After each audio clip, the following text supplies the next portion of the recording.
La difficulté, c'est de ne pas écouter tout le monde. Parce qu'aujourd'hui, vous avez plein d'agents qui vous vendent des mecs qui peuvent être surcotés. Après, c'est d'avoir étudié, d'avoir une cellule de recrutement qui puisse étudier vraiment les joueurs depuis un moment. C'est de se renseigner sur quelque chose qui devient primordial dans le football, c'est la mentalité. Parce qu'aujourd'hui, vous pouvez voir très bien un très très bon joueur, mais qui va pas être rentré dans le cadre de ce que vous voulez mettre en place.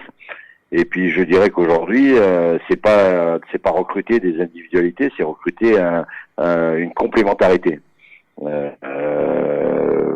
pouvez avoir deux joueurs de même niveau ou de qualité égale, mais vous avez besoin de complémentarité. Je m'explique, ça veut dire que le latéral gauche et l'excentré gauche doivent avoir des qualités qui se complètent, qui s'assemblent. Voilà, c'est plutôt par des associations, notamment au milieu. Sur un milieu à 3, il va falloir une sentinelle, plus de mecs qui sont capables de prendre le jeu à leur compte.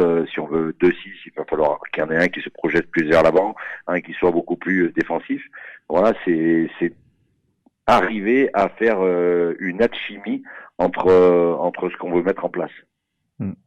Et comment on fait dans ce cas-là? C'est l'entraîneur, tu dois te... Non, l'entraîneur il va pas tout faire. On l'a Il fait vu. pas. Je veux dire, à mon avis, si on donne une carte blanche à un entraîneur, on va un peu dans le mur parce que l'entraîneur ne peut pas tout faire. On l'a vu ça s'est vu à l'Olympique de Marseille d'ailleurs. À l'Olympique de Marseille, ils ont donné carte blanche à Rudy Garcia.